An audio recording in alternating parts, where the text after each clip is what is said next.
Bien-aimés dans le Seigneur, comme nous le savons tous, nous allons parler ce soir d'un terme qui dit un agneau pour chaque famille. Bien-aimés, je veux vous assurer qu'on n'a pas dit que dans chaque famille qu'il y ait des agneaux. Il doit y avoir un seul. C'est lui qui est le suprême. Pas deux. Pas deux, pas trois. Alléluia. Alors, si dans votre famille, vous avez 2 agneaux, ou vous avez 3 agneaux, alors ce soir, au travers le message que je vais donner ce soir, je vais te demander d'évacuer d'autres agneaux pour prendre qu'un seul agneau. Alléluia. Le but principal de ce message, c'est mettre Jésus-Christ au centre de tout dans notre vie. Alléluia. Nous constatons que dans la vie d'un chrétien, il est si important que Jésus-Christ soit au centre. Parce que si Christ n'est pas au centre, c'est très difficile qu'un chrétien soit équilibré. Alors, Jésus-Christ est celui qui est l'équilibre. Lorsqu'il entre au centre de toutes choses dans nos familles, c'est en ce moment-là que nous allons expérimenter sa puissance et sa grandeur. Alléluia. C'est un Dieu qui est inébranlable. Alors, si tu le fais entrer au centre de ta vie, tu deviendras toi aussi inébranlable. Alléluia. Alléluia. Deuxièmement, ce message consiste à encourager toute personne ayant la promesse de la part de Dieu. Si tu as la promesse de Dieu, bien nommé, ce message te concerne. Et ça touche le chrétien et les non-chrétiens. Le chrétien ayant et les non-chrétiens ayant la promesse de la part de notre Seigneur Jésus-Christ, ce message te concerne. Alors j'aimerais que là où tu dises que ce message me concerne. Ce message me concerne. Ce message me concerne. Alléluia. Parce que tu as la promesse de Dieu. Il est écrit dans sa parole qu'il nous a bénis de toutes les bénédictions célestes, dans le lieu céleste. Bien même, lorsque je suis en train de dire ce message, j'aimerais te demander de faire un exercice. Tu vas commencer déjà à analyser, à revoir toutes les promesses que Dieu t'a faites. À revoir tous les songes que tu as eu à faire. Laisse-moi te dire que cela va s'accomplir ce soir lorsque l'agneau va entrer dans ta famille. Alléluia. Il m'est arrivé un jour, j'étais en train de prier, et j'étais au travail même. Ce message m'est parvenu pendant que je priais au travail. Alors, un agneau pour chaque famille. Et de quoi nous allons parler réellement dans ce message? Ce message veut simplement nous encourager et nous donner des pistes de solutions à des problèmes que nous avons l'habitude de traverser. Quels sont ces problèmes? Nous avons constaté que chaque chrétien a des promesses de la part de Dieu. Alléluia. Nous avons tant de problèmes, de promesses que Dieu nous a faites. Mais il se fait que nous ne réjouissons pas de ces promesses. Mais la question est de savoir, mais pourquoi? Moi qui ai les promesses de Dieu, moi qui ai le go de Dieu, c'est-à-dire le feu vert, c'est-à-dire la permission de Dieu d'avancer, de mouver, de faire le déplacement, d'aller de l'avant. Mais si je regarde ma vie, je ne tourne que en rond. Je suis comme un chiffre 8. Vous savez les chiffres 8, hein? Là où tu commences à écrire 8, c'est là où tu vas finir. Alléluia. Il se fait que si tu avances, tu finis toujours par ton point de départ. Or, la progression, l'avancement consiste à quitter le point A vers le point B. Soit le point A vers le point Z. Alors, si nous regardons la vie des chrétiens, beaucoup de chrétiens ne sont que stagnés. On est stagnés. Mais pourtant, nous avons tant de promesses de la part de Dieu. Dieu nous a bénis de toutes les bénédictions. Mais qu'est-ce qui fait que... Et pourtant, j'étais béni de Dieu. Et pourtant, Dieu m'a donné la permission d'avancer. Alléluia. J'ai la permission d'aller d'aller en avant. Mais qu'est-ce qui fait que jusqu'aujourd'hui, je ne bénéficie pas de ce que Dieu m'a promis comme promesse? Alléluia. Et pourtant, j'ai déjà l'aval de Dieu. À travers ce message, nous allons prendre l'histoire d'un peuple. Le peuple d'Israël était un peuple choisi par Dieu. Était un peuple ayant les promesses de Dieu. Mais il s'est fait qu'un jour, ce peuple parlait à rejet de Dieu Tout-Puissant. Dieu les a livrés. Il les a livrés aux Égyptiens et ils étaient considérés comme des esclaves dans le pays d'Égypte. Et ce peuple a souffert pendant plus ou moins 400 ans. Donc presque 430 ans en Égypte. Souffrant, souffrant, souffrant. Mais il s'est fait qu'un jour, Dieu s'est levé et il a choisi Moïse pour aller libérer le peuple de Dieu. Alléluia. Mais Moïse avait le go de Dieu, la promesse de Dieu, la parole de Dieu qui va libérer mon peuple pour qu'il sorte du pays d'Égypte. Mais bien aimé, laisse-moi vous dire que le peuple a tant souffert. Ils ont souffert. Pharaon les a massacrés. Il a fait de grandes choses dans leur vie, de mauvaises choses dans leur vie. Alors laisse-moi te dire que ce soir, quand nous aurons à faire entrer l'agneau de Dieu dans notre vie, les souffrances de nos vies vont s'arrêter, vont cesser au nom de Jésus-Christ. Si tu me crois, dis Amen. Moïse avait le go de Dieu. Moïse avait la permission de Dieu. Dieu lui a donné la permission d'aller libérer le peuple de Dieu. Mais Moïse devait partir. Et il était aussi parti. Arrivé là-bas, Pharaon ne voulait toujours pas libérer le peuple de Dieu. Mais comment quelqu'un qui a déjà la permission de libérer un peuple, et cette permission vient de notre Père Céleste, comment Pharaon peut-il encore résister devant cette permission que Dieu a donnée? J'avais compris qu'il manquait toujours une chose très importante dans la vie du peuple d'Israël. C'est peut-être aussi toi. Aujourd'hui, tu attends de promesses de la part de Dieu. Tu attends des choses que tu attends que Dieu puisse te donner. Tu te forces, tu fais des prières, tu fais des jeûnes, tu cours derrière chercher la délivrance. Tu cours, tu entres dans les kirs d'armes, tu fais tout. Mais tu vois toujours que ta vie est stagnée. Mais qu'est-ce qui se passe? Bien-aimé dans le Seigneur, j'aimerais te dire, tu n'as qu'à t'asseoir. Tu ne peux que t'asseoir pour te poser la question. Moi aussi, je me suis posé la question. Mais pourquoi? Pourquoi nous avons des promesses de la part de Dieu? Mais pourquoi nous vivons toujours une vie dichotomique? Une vie qui n'avance toujours pas, une vie stagnée quelque part. Alors, Dieu m'a donné la réponse. Et c'est cette réponse-là que je viens ensemble avec nous pour parler de la part de Dieu, afin que nos vies s'ouvrent au nom puissant de Jésus-Christ. De l'histoire du peuple d'Israël, comment est-ce qu'ils ont souffert? Cela va nous permettre à comprendre que les difficultés qui traversent notre vie, c'est-à-dire il y a quelque chose qui manque en nous, ou il y a une personne la plus importante qui manque en nous.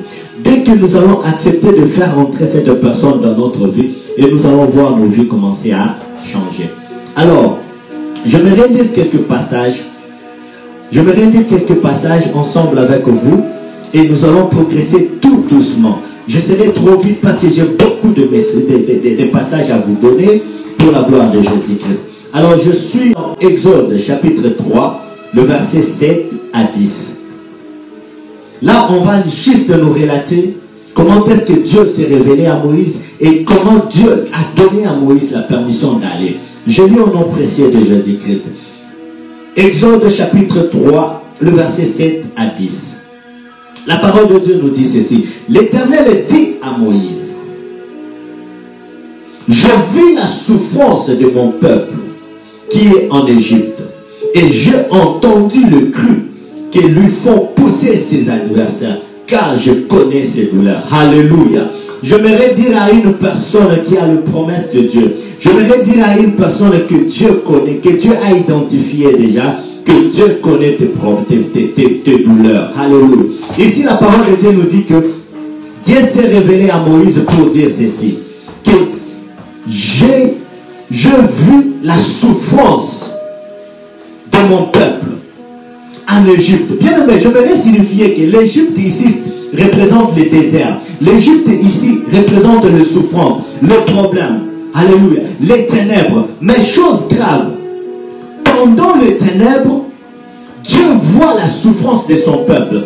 Alors je ne sais pas quel désert tu es en train de traverser, mais j'aimerais te faire rassurer ceci, que le Dieu que tu sers, il t'écoute même pendant le désert, pendant que tu es dans les ténèbres. Écoute, il dit, je vis la souffrance de mon peuple qui est en Égypte. Et pourtant l'Égypte C'était un lieu où le peuple de Dieu était dans l'esclavage. Mais Dieu dit, j'ai vu. Pendant la souffrance, Dieu connaît. Il nous arrive à des fois de traverser des moments difficiles pensant que Dieu ne nous écoute pas. Dieu ne nous entend pas. Mais laisse-moi t'assurer que le Dieu qui t'a appelé, il t'écoute même pendant les souffrances, même pendant les moments de difficulté. Dieu est en train de t'écouter. Alléluia. Dieu est en train de t'écouter. Dieu te voit. Le Dieu que je te présente ce soir, il écoute. Il a dit, j'ai vu la souffrance de mon peuple. Et j'ai entendu ces cris. Et comment il a entendu cela? Pendant que le peuple de Dieu souffrait. Pendant qu'ils étaient des esclaves. Bien aimé, j'aimerais te dire, les souffrances que tu traverses maintenant, ne fais pas en sorte que l'oreille de Dieu soit fermée pour toi. L'oreille de Dieu t'écoute. Ne te fatigue pas à chercher Dieu. Alléluia. Je descends. Dans 8, il dit ceci. Dans 8, la parole de Dieu nous dit ceci. Alléluia. Il est le Seigneur. Il est tout pour nous. 8 nous dit ceci. Je suis descendu pour les libérer de la main des Égyptiens et pour le faire monter.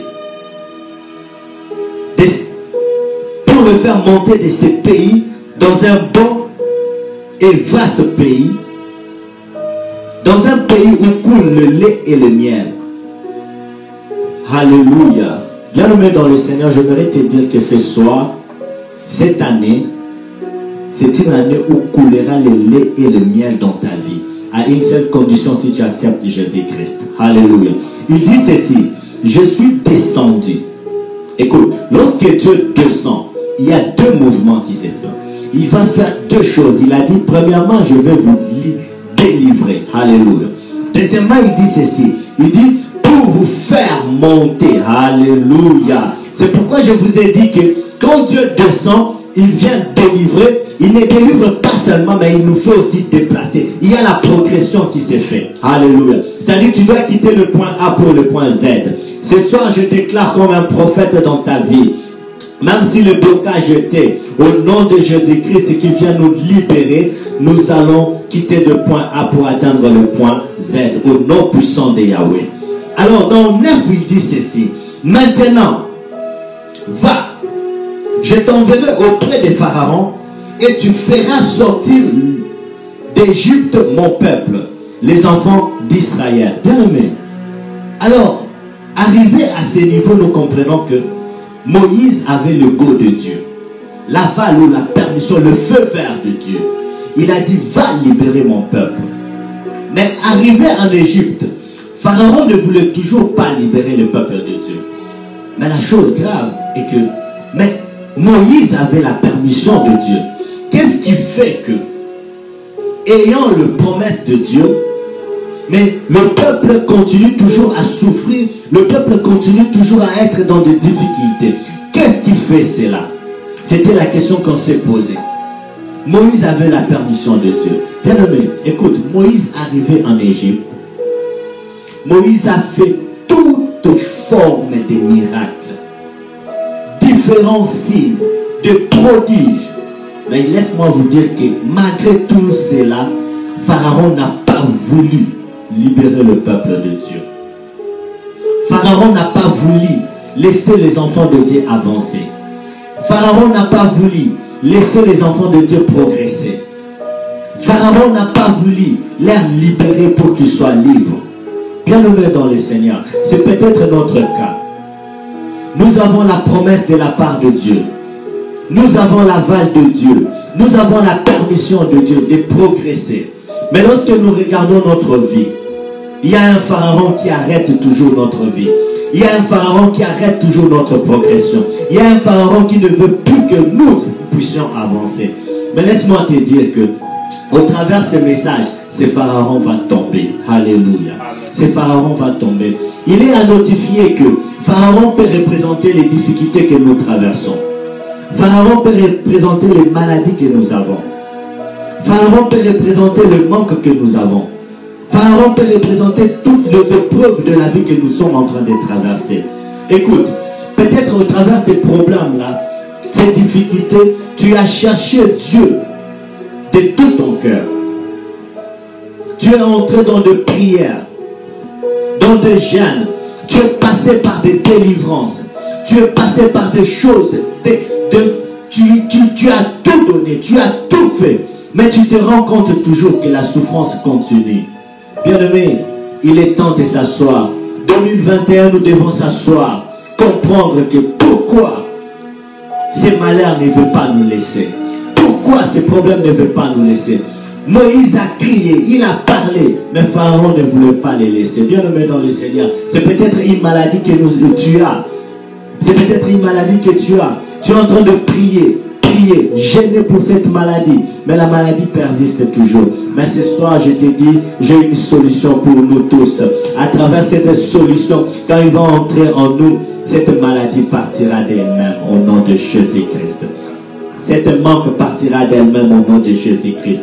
Chacun de nous peut énumérer les différents pharaons qui retient sa vie. Chacun de nous peut énumérer les différents problèmes qui retient sa vie. Mais laisse-moi te dire que ce problème-là prendra fin ce soir au nom puissant de Jésus-Christ de Nazareth. Alléluia. Tu peux être aussi dans la vie de couple. Dans ta vie de couple, il n'y a pas la cohérence entre toi et ton homme.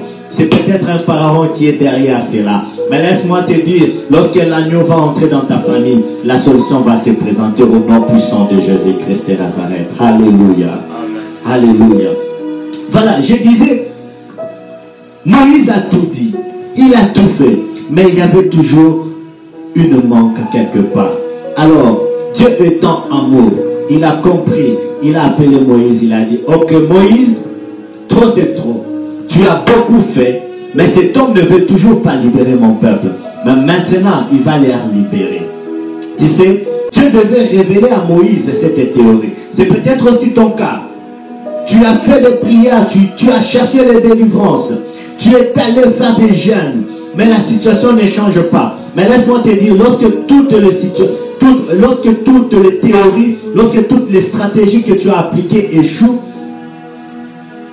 il y a une stratégie qui n'échoue jamais. Il y a une théorie qui n'échoue jamais. C'est la théorie que Dieu a révélée à Moïse. Et c'était quelle théorie? J'ai hâte de savoir cette théorie. Dieu a dit à Moïse que un agneau pour chacune de famille. Alléluia. Un agneau pour chaque famille. Un agneau pour chaque femme. Bien aimé, laisse-moi te dire, cette théorie n'échoue jamais. Et ça n'échouera jamais. Écoute, Moïse avait manifesté la puissance. Mais il n'y avait toujours pas la solution. Moïse a manifesté la grandeur de Dieu. Il n'y avait toujours pas la solution. Bien aimé, tu peux crier très fort. Crier. Mais la solution ne se présente pas. Mais une théorie très simple, facile, donne la solution. Écoute la théorie que Moïse a utilisée. Si tu compares cette théorie avec les précédentes théories, tu remarqueras que la précédente théorie était très forte. Même Pharaon n'a pas pu libérer les enfants d'Israël. Mais Dieu, lorsqu'il s'est révélé à Moïse, il lui a donné la théorie qui n'échoue jamais. En disant un agneau pour chacune de famille. Un agneau pour chaque famille. Dis très fort que cette théorie n'échoue jamais. Alléluia. Cette théorie n'échoue jamais. Cette théorie n'échoue jamais. C'est la théorie d'un agneau pour chacune de famille. Alors cet agneau doit entrer dans nos vies ce soir. Alors Dieu s'est révélé à Moïse, il a dit, ok, comme Pharaon ne veut pas libérer mon peuple, maintenant je te donne la théorie qui n'échoue jamais. Et cette théorie c'est un agneau pour chaque famille. Oh, gloire au Seigneur. Gloire soit rendue à notre Seigneur Dieu qui nous révèle de telles merveilleuses choses. Gloire soit rendue à lui. Il dit un agneau pour chaque famille. Ok. Moïse, lorsqu'il a appliqué cette théorie, nous allons voir la suite. Alors, je suis dans Exode, chapitre 12, le verset 1 jusqu'au 5e verset. Exode, chapitre 12, le verset 1 jusqu'au 5e verset. Je lis au nom de Jésus-Christ de Nazareth. La parole de Dieu nous dit ceci. L'Éternel dit à Moïse et à Aaron, dans le pays d'Égypte, ce mois-ci sera pour vous le premier de mois. Il sera pour vous le premier de mois de l'année. Parle à toute toute l'ensemble d'Israël et dites, le 10e jour de ce mois, on prendra un agneau pour chaque famille. On n'a pas dit 2 agneaux. Alléluia. Écoute, la parole de Dieu nous dit, le 10e jour de ce mois, de ce premier mois, le 10e jour, vous prendrez un agneau pour chaque famille. On n'a pas dit 2 agneaux. Alléluia. On a dit qu'un seul agneau. À la croix à Golgotha, il y avait 3 croix. Mais la croix que nous allons prendre, c'est la croix où était crucifié l'agneau. Alléluia. On n'a pas dit 2 agneaux. Bien aimé, si dans ta maison, si dans votre famille, vous avez 2 agneaux, si dans votre famille, vous avez 2 agneaux, je vous assure de chasser un agneau pour prendre un seul agneau. Et l'agneau que tu dois prendre, c'est l'agneau qui était crucifié à la croix. Jésus-Christ de Nazareth. Écoute, on dit, vous prendrez un agneau pour chaque famille. Ce n'est pas fini. Pour chaque maison. Et j'aimerais paraphraser ce verset disant encore qu'un agneau pour chaque corps. Alléluia. Un agneau pour chaque vie. Là où tu es, même si tu n'as pas de famille, l'agneau est là pour toi. L'agneau entrera en toi. On a dit qu'un seul agneau. C'est l'unique l'agneau qui va entrer en toi. Et c'est lui-là qui n'échoue jamais. Si toutes les théories ont échoué, essaye la théorie de Jésus-Christ à la croix. Cette théorie n'échoue jamais. Si toutes les théories ont échoué, je t'assure que la théorie de Christ n'échoue jamais. Si toutes les théories ont échoué, la théorie de l'agneau n'échoue jamais. Je déclare ce soir que tu entres dans cette saison de la théorie de l'agneau. Que cet agneau entre dans chacune des familles au nom puissant de Jésus-Christ de Nazareth. Alléluia. On dit un agneau pour chaque famille. Un agneau pour chaque maison. Un agneau pour chaque corps. Un agneau, pas 2. Écoute, la parole de Dieu continue. La Bible nous dit ceci dans 4. Si la maison est trop peu nombreuse, si la maison est trop peu nombreuse pour un agneau, on le prendra avec son plus proche voisin, selon le nombre de personnes, vous compterez pour cet agneau d'après que chacun peut manger. Alléluia. Chose grave, on nous dit ceci. Si la maison est trop peu nombreuse, si la maison est trop peu nombreuse, ce que tu vas faire, c'est quoi? Ce n'est pas de tuer 2 agneaux. C'est de prendre seulement un seul agneau. Tu peux aller même auprès de ton frère pour emprunter cet agneau. Le même agneau qui était immolé là, tu dois pas. On n'a pas dit que dans cette maison-là doit entrer 2 agneaux. Oh non.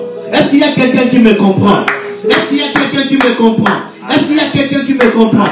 On n'a pas dit de prendre 2 agneaux dans une maison. C'est pourquoi je déclare, s'il y a d'autres agneaux dans ta maison ce soir, au nom de Jésus-Christ, il n'y a qu'un seul maître, c'est Jésus-Christ de Nazareth. C'est lui qui doit entrer dans ta maison. Alléluia. On dit, si la maison est trop peu nombreuse, ce que tu vas faire, c'est quoi? C'est d'aller même chez ton voisin pour prendre le même agneau qui était immolé, pour partager avec lui. Alléluia. On n'a pas dit de tuer 2 agneaux. Il n'y a qu'un seul agneau. Et écoute, 5 nous dit ceci. Ce sera un agneau sans défaut. Oh, écoute les caractéristiques de cet agneau. On dit que ce sera un agneau sans défaut. Mâle âgé d'1 an. Vous pouvez prendre aussi, vous pouvez prendre un agneau ou un chevreau. Un agneau. On n'a pas dit 2 agneaux. Alléluia. Alléluia. Alléluia. Est-ce qu'il y a quelqu'un qui comprend ce soir qu'un agneau doit entrer dans sa famille? Mais le problème est de savoir, mais quel est cet agneau? Quel est l'agneau que nous devons faire entrer dans nos vies? Quel est cet agneau que nous devons faire entrer dans nos familles? Quel est cet agneau qui doit rester dans nos maisons? Alléluia. Nous sommes dans Jean chapitre 1er, le verset 29. Jean 1er, 29. Alléluia. Bien-aimé dans le Seigneur, j'aimerais que là où tu es, tu dises l'agneau entre dans ma famille. J'aimerais que tu le dises très fort que l'agneau doit entrer dans ma famille. Alléluia, alléluia, alléluia, alléluia. Je suis dans Jean, chapitre 1er, le verset 29. Écoute ce que la parole de Dieu nous dit. La parole de Dieu nous dit ceci. Le lendemain, on nous parle de l'agneau, n'est-ce pas? Nous cherchons maintenant à savoir qui est cet agneau. Qui est cet agneau? Alléluia. La parole de Dieu nous dit dans Jean, premier verset, le verset 29, ceci. Le lendemain, il vit Jésus venant à lui. Écoute. Il vit qui? Il dit le lendemain, il vit Jésus venant à lui. Et il dit, voilà ce qu'il identifie. Il identifie Jésus. Il dit, et il dit, voici l'agneau de Dieu qui ôte le péché du monde. Bien-aimé, l'agneau que je déclare qu'il entre dans ta vie, lorsque je parle de l'agneau, regarde la personne de Jésus. Alléluia. Regarde la personne de Jésus, c'est lui qui doit entrer dans ta vie pour mettre l'équilibre. La théorie qui n'échoue pas, c'est la théorie d'accepter Jésus-Christ comme Seigneur et Sauveur. Alléluia. Si toutes les théories ont échoué, la théorie de Jésus-Christ n'échoue jamais. On dit, voici l'agneau de Dieu qui ôte le péché du monde. C'est qui cet agneau de Dieu? C'est Jésus-Christ de Nazareth. Et la théorie qui n'échoue jamais. Alors Dieu, à l'époque d'Israël, il a compris que l'agneau devait être immolé. C'est Jésus-Christ de Nazareth. Bien aimé, un agneau pour chaque famille, c'est-à-dire un Jésus pour chaque famille. Alléluia. Un Jésus pour chaque vie. Un Jésus pour chaque maison. Jésus doit entrer dans nos vies. Jésus doit entrer dans nos familles pour apporter la guérison, pour apporter les solutions, pour nous délivrer au nom puissant de Yahweh, au nom puissant de Jésus, au nom puissant de notre Seigneur Jésus-Christ de Nazareth. Alléluia. C'est chaud, c'est chaud, c'est chaud. Je sens la présence de Dieu ce soir. Il y a une âme qui sera sauvée ce soir. Il y a une personne qui sera délivrée. Bien-aimé dans le Seigneur. Alléluia. Jésus est là. Dieu est là. Dieu est là. Un agneau pour chaque famille. Et cet agneau, c'est qui? Jésus. J'aimerais que tu dises Jésus. Jésus. Jésus. Jésus. C'est cet agneau qui doit entrer dans ta famille. Bien-aimé, c'est un agneau qui donne l'équilibre. Peu importe les situations que tu traverses, il donnera l'équilibre. Quel est ton problème? Présente-le à cet agneau. Il suffit simplement que tu fasses entrer cet agneau en toi et tu verras la grandeur de Dieu. Mais bien aimé dans le Seigneur, il est à signaler aussi que cet agneau, nous allons donner les avantages de l'agneau. Alors, avant de donner les avantages de l'agneau, je voudrais signifier d'abord deux notions sur l'agneau. Alléluia. Des notions à retenir pour savoir que c'est un vrai agneau ou pas. Alléluia. Alléluia, je ne vous sens pas. Alléluia, alléluia, alléluia. Alléluia. Il dit, je me laisse signaler deux notions sur l'agneau. Deux notions simplement, deux notions sur l'agneau. Pour savoir que cet agneau est un vrai agneau. Et l'original agneau. Comment le reconnaîtrons-nous? Alléluia. Premier tiré. Pour reconnaître que c'est un vrai et bon et original agneau, la notion de la douceur doit être en lui. L'agneau doit être doux. L'agneau doit être docile. L'agneau doit être innocent. Alléluia. Premier tiré, je dis, pour reconnaître que c'est un vrai agneau, il doit avoir la notion de la douceur, la notion de la docilité et la notion de l'innocence. Alléluia. Ces trois choses parlent d'un agneau. Douceur, docilité, innocence. Lorsque je parle de la docilité, c'est la capacité de se laisser conduire. Alléluia. Si tu trouves cela dans l'agneau, c'est lui-là le vrai agneau que je te parle. C'est lui-là le vrai agneau que Jean-Baptiste a présenté. Voici l'agneau de Dieu qui ôte le péché du monde. C'est lui-là qui doit entrer aussi dans nos vies ce soir au nom de Jésus-Christ. L'agneau doit être doux, l'agneau doit être docile, l'agneau doit être innocent. Alléluia. Nous pouvons le voir. On va vérifier maintenant. L'agneau que Jean-Baptiste a présenté, est-ce qu'il était doux? Est-ce que cet agneau était docile? c'est-à-dire il s'est laissé conduire.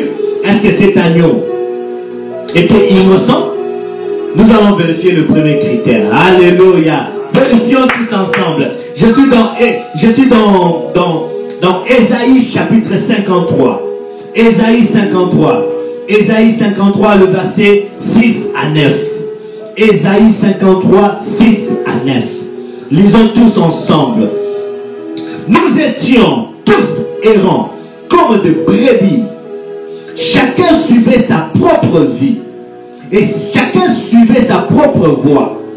Et l'Éternel a fait retomber sur lui l'iniquité de tous. Oh oh.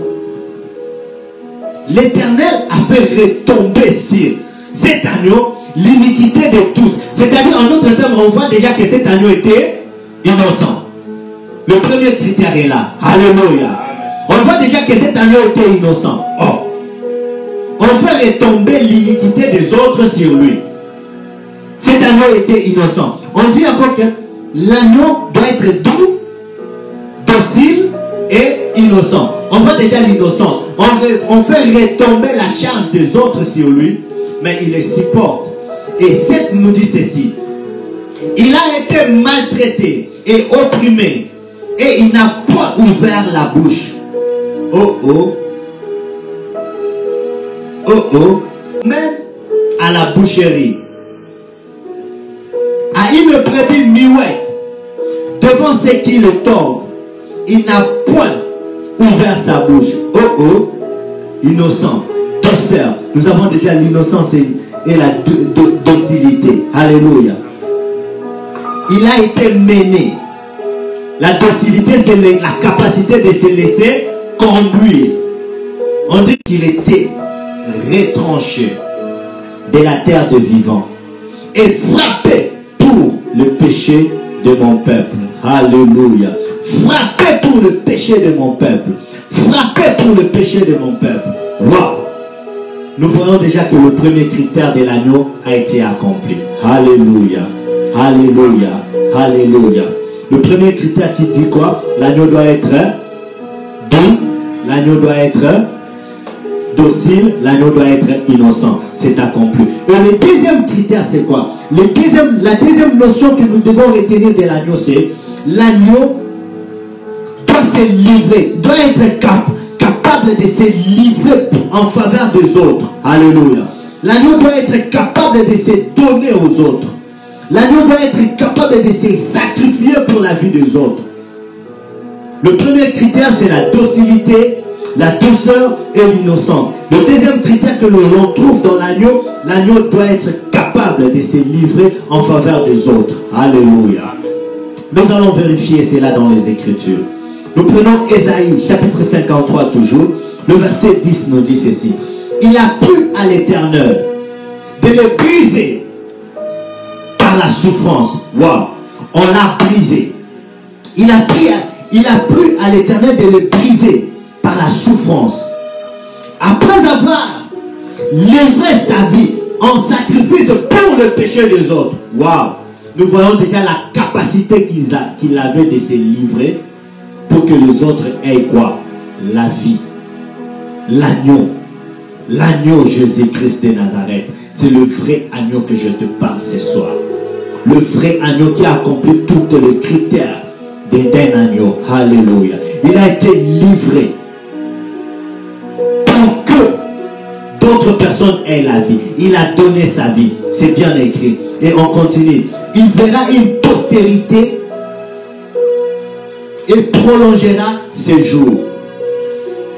J'aime bien la fin. La fin nous dit ceci. Et l'œuvre de l'Éternel prospérera entre ses mains. L'œuvre de l'Éternel prospérera entre les mains de l'agneau. Quel est cet agneau? Jésus-Christ de Nazareth.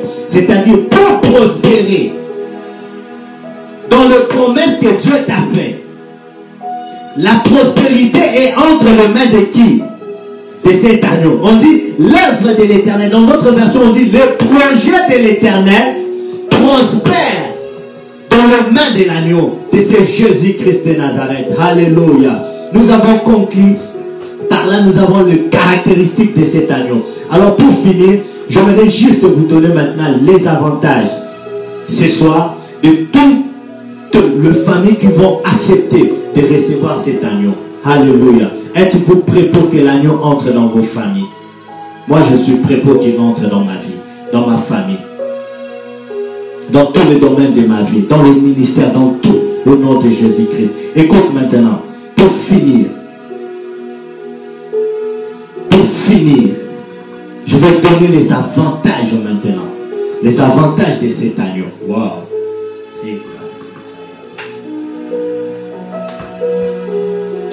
Alléluia.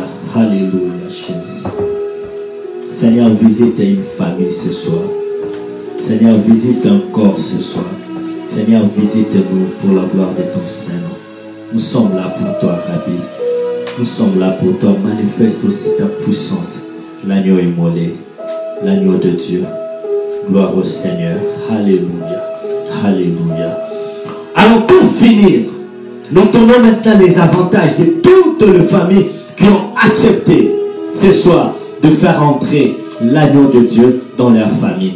Au nom de Jésus-Christ.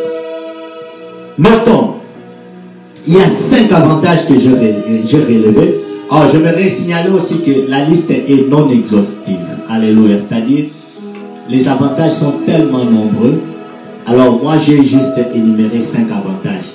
N'allez pas dire que, oh, seulement les 5 là, c'est fini. Non. Si tu lis la Bible, tu trouveras beaucoup des avantages pour tous ceux qui ont reçu Jésus-Christ comme Seigneur et Sauveur dans leur vie. Alléluia. Pour les avantages que moi, j'ai énumérés par rapport à mon contexte,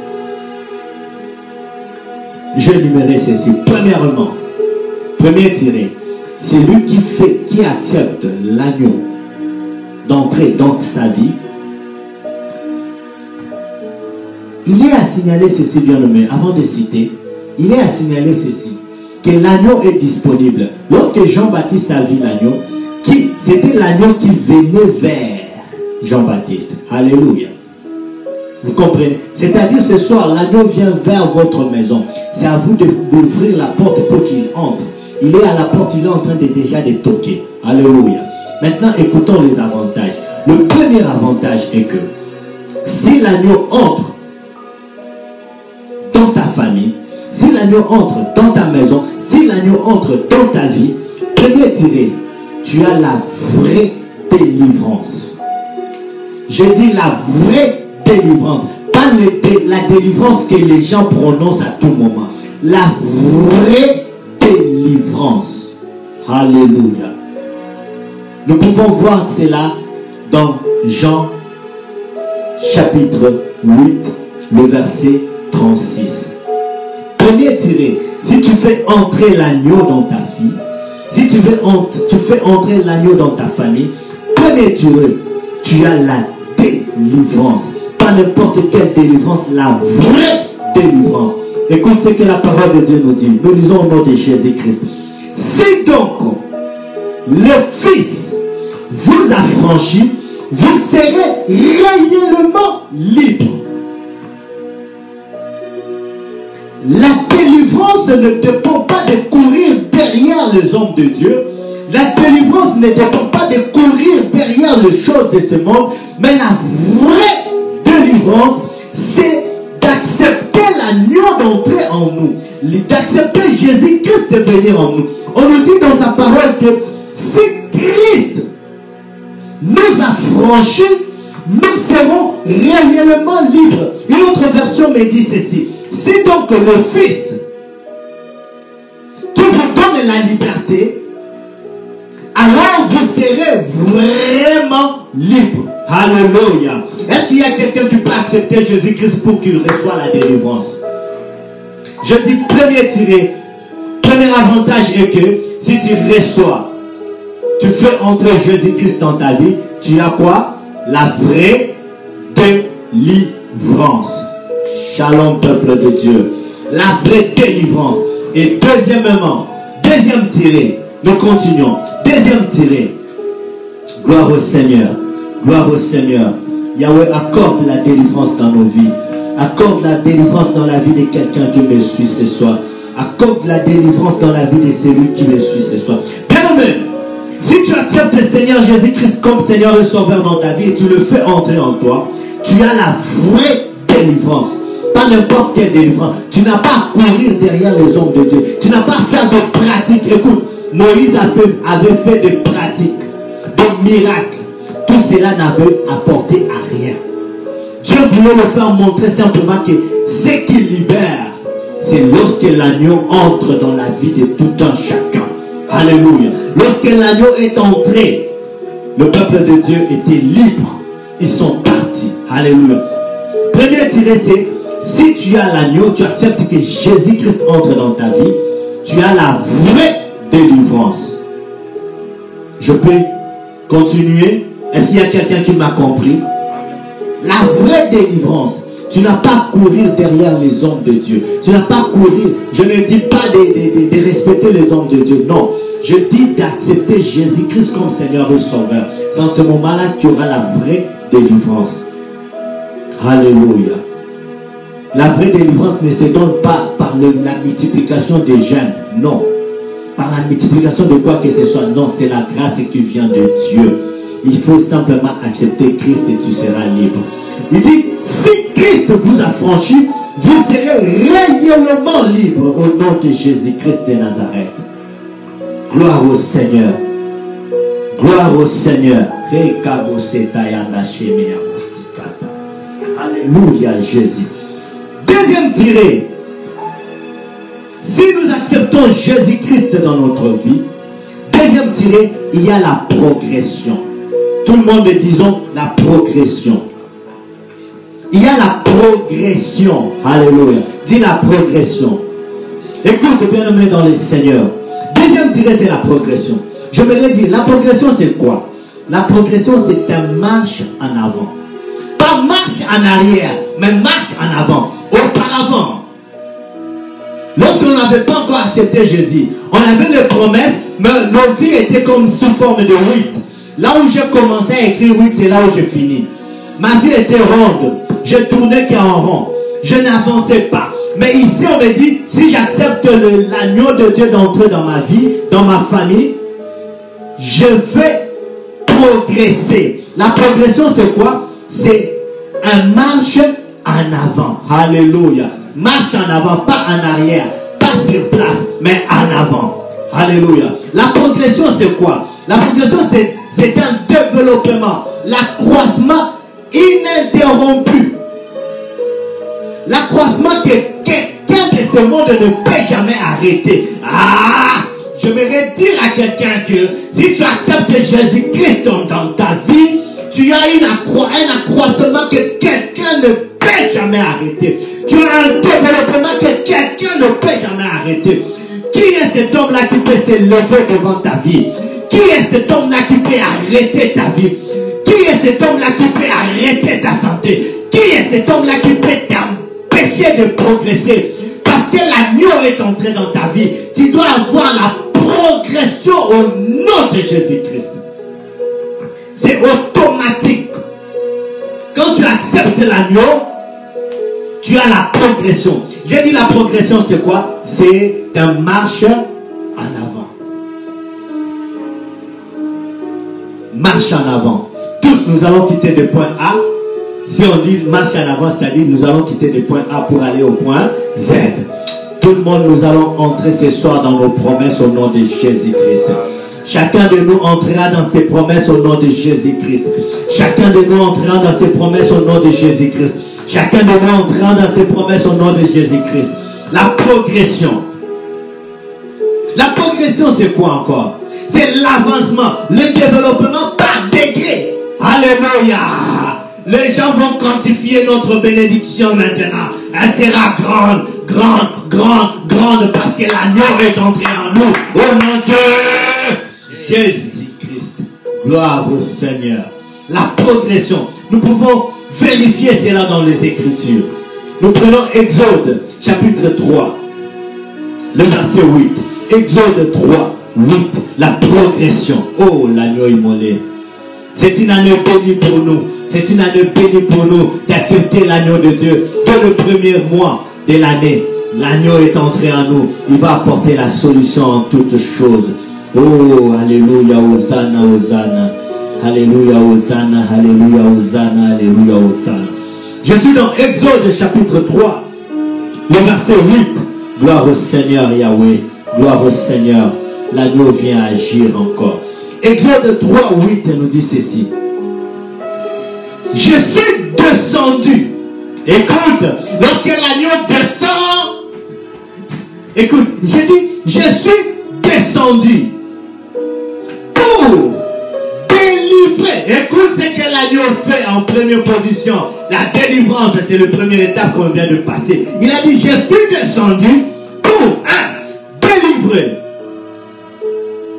de la main des Égyptiens les ténèbres qui nous couvraient. Dieu est venu pour nous délivrer. Il dit, je suis descendu pour délivrer de la main des Égyptiens et pour le faire monter. Voilà la progression. La progression, c'est quoi? Un marche en avant. Et ici, il dit quoi? Je suis venu pour les délivrer. Il ne s'arrête pas par la délivrance. Il dit, lorsque je vais les délivrer, je vais faire quoi? Je suis encore venu pour le faire monter, marcher en avant. Monter, pas n'importe où, pas dans les bêtises, pas dans les échecs, pas dans les mauvaises choses. Mais il dit quoi? De le faire monter dans ce pays, dans un bon et vaste pays. Dans un pays où coulent les laits et les miels. Oh, peuple de Dieu, j'aimerais déclarer que cette année, nous allons entrer dans notre terre promise, la terre où coule le lait et le miel, parce qu'il y a une progression. La progression, c'est quitter le point A pour aller dans le point Z. Que tout le monde ensemble entre dans notre bénédiction, dans nos promesses. Au nom de, au nom de, au nom de, entrons dans nos promesses au nom de Jésus-Christ de Nazareth. Il est venu pour nous faire quitter le point A, le point où on était stagné, pour nous faire entrer dans le point Z, atteindre nos promesses. À date d'aujourd'hui, tu es devenu progressif au nom de Jésus-Christ de Nazareth. Accepte simplement l'agneau. Reçois simplement l'agneau. Accepte l'agneau en toi. Tu seras progressif au nom de Jésus. Je vous ai dit que la progression, c'est un développement ininterrompu. Personne ne peut arrêter cela, car Jésus est avec nous. Gloire au Seigneur. Je descends. Troisième point. Troisième avantage. J'aimerais que vous saisissiez très bien le troisième avantage. C'est très important. Il dit, le troisième avantage, il dit, si nous acceptons Jésus-Christ dans nos vies, nous avons l'appartenance maintenant.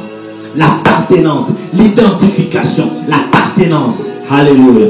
L'appartenance. Nous appartenons à quelqu'un. L'appartenance. Et tu appartiens à qui? Si l'agneau entre dans ta vie, tu appartiens maintenant à l'agneau. Alléluia. Écoute l'appartenance. Nous allons trouver cela dans les Écritures. Nous prenons Exode et nous prenons 1 Pierre chapitre 1, le verset 8 à 19. 1 Pierre 1, 8 à 19. 1 Pierre 1, 8 à 19. On nous dit ceci. Je peux lire. On dit, sachant que ce n'est pas par des choses périssables, par de l'argent ou par l'or, que vous avez été rachetés de la vaine manière de vivre que vous avez hérité de vos pères. On dit, ce n'est pas par l'argent, ni par le bien précieux, mais ce n'est pas par ça que vous avez été rachetés. Retenez bien ce mot, racheter. Alléluia. Ce n'est pas par l'argent. Mais par quoi? Mais 19 nous dit ceci. Mais par les sangs précieux de Jésus-Christ. Comme un agneau sans défaut et sans tache. C'est par les sangs de Jésus-Christ que nous avons été rachetés. Alléluia. j'aimerais bien expliquer cela. Bien-aimés dans le Seigneur, lorsqu'on parle de rachat, le rachat c'est l'achat pour la deuxième fois d'un même bien. Alléluia. C'est-à-dire quoi? Auparavant, on appartenait à Jésus. Par nos péchés, on était livré au péché. On dépendait maintenant dans le péché.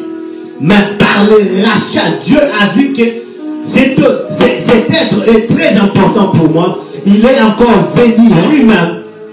Il a versé son sang.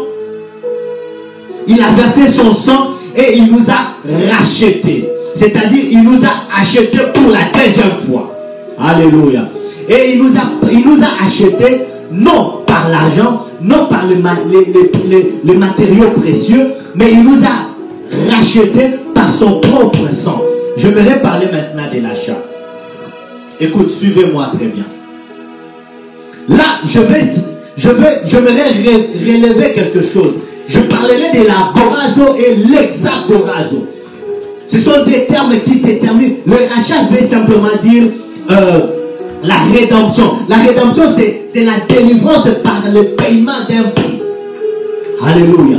Là, je vois l'agorazo et l'exagorazo. C'est-à-dire quoi? Le rachat, je parle des rachats. Lorsque j'achète un bien, c'est bien ici. C'est un stylo, n'est-ce pas? Je n'ai pas encore acheté cela. C'est entre les mains du vendeur. Si je viens, je ne donne pas un prix au vendeur, mais je viens simplement, j'arrache ceci. Et je le fais déplacer. Parce que je vous ai dit que lorsque vous recevez Christ, il doit y avoir quoi? La progression en vous, n'est-ce pas? La progression, c'est les déplacements. Mais Christ le sait bien que ces biens appartiennent à quelqu'un. Pour venir prendre ces biens, pour le faire déplacer, normalement je dois faire quoi? Acheter ces biens. Si je viens de faire déplacer ces stylos sans pour autant payer un prix, on va m'appeler qui? Voleur. Alléluia. Mais Christ n'est pas un voleur. Il est venu, il a dit à combien je peux acheter ces stylos? On lui a donné le prix. Il a dit, ok, je donne mon sang. Je donne ma vie pour ça. Et il nous a achetés. Alors, dans l'achat, il y a l'agorazo. Dans l'achat, dans la rédemption, il y a l'agorazo et il y a l'exagorazo. Ce sont des termes grecs. L'agorazo veut simplement dire quoi? Acheter quelque chose, mais cette chose sillonne toujours dans le marché où il était vendu. Alléluia. J'ai envie de me lever même. Est-ce que vous êtes ensemble avec moi? Je me révéler quelque chose. L'agorazo, c'est quoi? J'achète un bien, mais ce bien reste toujours dans ce même marché. Mais Christ n'a pas dit non, non, non, non, non. Moi j'ai acheté. Lorsque j'achète ces stylos m'appartiennent. J'ai le droit d'amener ces stylos partout où je vais. Alors, si cette terre était la terre, l'Égypte était les ténèbres. Ce que j'ai à faire, c'est quoi? Je dois quitter de l'agorazo pour l'exagorazo. L'exagorazo, c'est Christ. C'est pourquoi le peuple d'Israël était en Égypte. Et lorsqu'ils ont pris l'agneau, Dieu les a fait quitter du marché où ils étaient en Égypte pour le faire entrer dans la terre promise. Alors je vais déclarer ce soir que dans ta vie, l'exagorazo entre dans nos familles pour nous faire déplacer du marché où on était embêté pour entrer dans un marché, dans un nouveau marché au nom de Jésus-Christ de Nazareth. Wow! Jésus est roi. Et quatrième point. Quatrième point. Lorsque je parle de quatrième point, il reste les cinquième point pour finir. Alléluia. Ne vous fatiguez pas. Ne vous fatiguez pas. Je sens la présence de Dieu en nous ce soir. Écoute, le quatrième point nous dit ceci. Je vais répéter le premier, le deuxième, pour que vous ayez toujours l'image. Le premier point, lorsqu'on accepte Jésus-Christ, il y a la délivrance.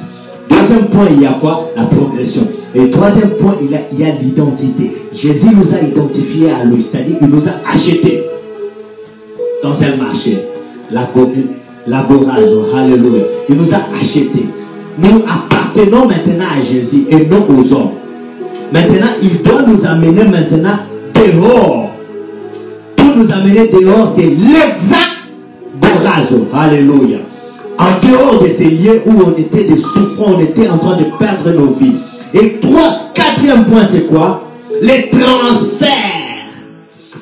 Lorsqu'on accepte Jésus-Christ dans nos vies, il y a un transfert qui s'est fait dans nos vies. C'est ça, l'exagorazo. Alléluia. Quitter le marché où on était, la terre maudite, pour entrer maintenant dans la terre promise. C'est ça l'exagorazo. Le transfert. Quatrième point, si tu acceptes Jésus-Christ comme Seigneur et Sauveur dans ta vie, tu as un transfert. Tu as le droit d'un transfert. Lisons maintenant la parole de Dieu. Trouvons tout dans la parole de Dieu. J'aime la parole de Dieu. J'aime la parole de Dieu. J'aime la parole de Dieu. Écoute ce que la parole de Dieu dit. Il va nous transférer maintenant. Quel est ce transfert? On prend Colossiens chapitre 1er. Le verset 13. Colossiens chapitre 1er. Le verset 13. Alléluia. Alléluia. Alléluia. J'ai envie de me mettre debout, sauter, sauter, sauter, sauter pour la gloire de Jésus-Christ. Il dit le transfert. Colossiens 1er 13. Il dit ceci. Et il nous a transportés. Il nous a transportés. Oh, j'aime bien. Il nous a transportés où? Dans le royaume du Fils de son. Dans le royaume du Fils de son amour. Alléluia. Jésus nous a transportés. Gloire au Seigneur. Gloire au Seigneur. Tout va bien? Shalom, tout va bien, j'espère. Jésus-Christ de Nazareth. Bien-aimés dans le Seigneur, nous étions en Égypte. Il nous a fait quitter l'Égypte pour nous faire entrer dans la terre promise. Il y a eu un transfert qui s'est fait. Il nous a transportés dans le royaume de Jésus-Christ de Nazareth. Il nous a fait quitter les ténèbres. Et je déclare ce soir comme un prophète, toutes ténèbres de nos vies, nous devons quitter les ténèbres pour entrer dans le royaume de Dieu. Au nom de Jésus-Christ de Nazareth. Dans une autre version nous dit ceci. Il nous a rachetés au pouvoir des ténèbres et nous a fait passer dans le royaume de son Fils bien-aimé. Gloire au Seigneur. Gloire à Dieu. Gloire au Seigneur. Alléluia. Et pour finir, c'est là où je vais m'arrêter. Si tu acceptes l'agneau d'entrer dans ta vie, écoute ce qu'il va faire dans ta vie. Tes faiblesses deviendront la force. Alléluia. C'est par là que je vais mettre fin à notre prédication de ce soir. Le cinquième point, je vais répondre. Le premier point, c'était la délivrance. Deuxième point, c'était la progression. Troisième point, l'identification, l'appartenance. Quatrième point, c'est les transferts. Tu n'es plus là-bas. Il t'a déjà transféré. Le transfert. Et pour finir, nous finissons par le faible devient fort. Si tu acceptes Jésus-Christ comme Seigneur et Sauveur. Si tu le fais entrer dans ta vie, tu deviens fort. Nous pouvons lire dans Exode. Rentrons dans Exode pour conclure. Parce que nous avons commencé par Exode, nous devons finir par lui aussi. Écoute, la parole de Dieu nous dit ceci. Lorsqu'ils ont fait cet acte, ils ont accepté de tuer un agneau pour chaque famille. Dieu les a libérés. Et voire même Pharaon, c'est lui qui les a appelés la nuit pour leur dire, allez, sortez, sortez, allez-y. Laisse-moi te dire, la maladie qui te dérange là, ce soir, il va lui-même te dire que je sors, je sors, je sors. Pourquoi? Parce que tu as réussi celui qui est plus puissant que lui. Laisse-moi te dire, le problème qui te complique là, ce soir, il va te dire, je te libre, je sors, je sors, je sors. Pourquoi? Parce que tu as réussi celui qui est plus puissant que lui. Tous les problèmes qui nous entouraient, qui nous embêtaient, ce soir ils vont dire, je sors au nom de Jésus-Christ. Parce qu'en toi, tu as réussi un homme le plus puissant. Dis plus puissant. Alléluia. Alors écoute, je rentre dans Exode. Écoute maintenant le conséquence. Ça donne même le conséquence. C'est lui qui va recevoir Jésus. Si les maladies, les problèmes, les difficultés ne te quittent pas, écoute le sort de ces problèmes-là. Mon goût, c'est lui qui vient chaque fois déranger ta vie. Le sorcier là de ta famille. Ah, je te dis, reçois Jésus-Christ ce soir. Tu verras ce qu'il va faire de cet homme-là. Écoute, Exode chapitre 14, le verset 13. C'est par là que je vais finir. Exode 14, 13. Nous dit ceci. Moïse répondit au peuple, ne craignez rien. Je vous ai dit que le faible devient fort. Il dit, ne craignez rien. Restez en place et regardez la délivrance que l'Éternel va vous accorder en ces jours. Car les Égyptiens que vous voyez aujourd'hui, vous ne le verrez plus jamais. Alléluia. J'aimerais dire à quelqu'un, la maladie que tu vois aujourd'hui, tu ne le verras plus jamais au nom de...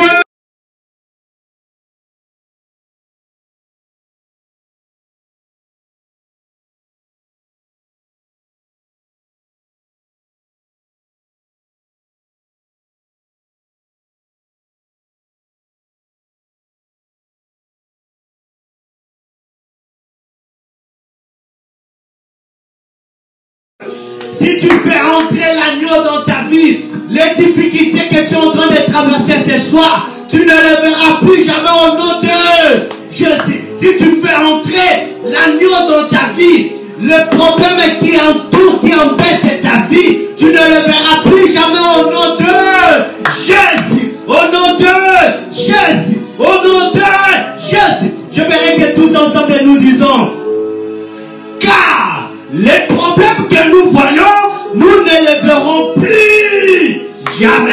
Nous ne les verrons plus jamais. Nous ne les verrons plus jamais. C'est la parole de l'Éternel. Alors là où tu es, je t'appelle juste à se lever. Tu vas lever tes mains. Tu commences à dire, l'Éternel nous a rendu vainqueurs. L'important c'est de faire entrer Jésus-Christ dans nos vies. Nous sommes premièrement délivrés. Nous avons la progression. Nous avons l'identité ou l'appartenance en Jésus-Christ. Nous avons le transfert. Le transfert. Et nous qui étions auparavant faibles, nous sommes devenus forts. Au nom de Jésus-Christ. Lève-toi là où tu es. Commence à prier. Commence à prier. Commence à prier. Commence à prier. Merci Seigneur. Merci pour cette délivrance. Commence à appeler l'agneau de Dieu d'entrer dans ta famille. Commence à appeler l'agneau de Dieu. Dis l'agneau, j'ai besoin de toi dans ma famille. Kota, entre dans ma famille. L'agneau entre dans ma famille. Agneau de Dieu entre dans ma famille. Je t'appelle.